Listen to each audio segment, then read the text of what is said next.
Zoom ஆகும் sir, அவ்வளோதான்.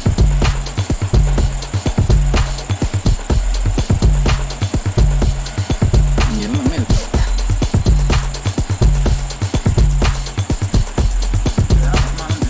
கொத்து அது ஆக்சுவலாக அங்கே அதை சுற்றி ஒரு வண்டு சுற்றியே இருக்குதா, பெருசாக கிளாரிட்டி இல்லை.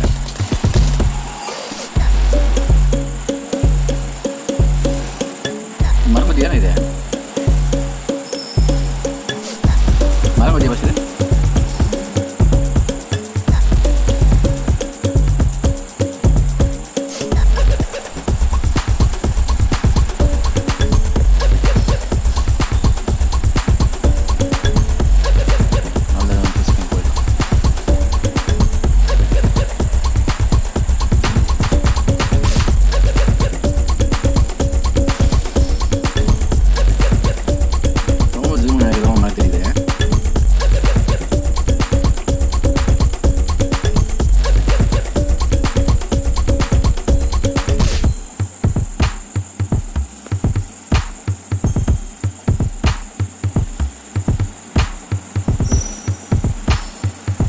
நேற்று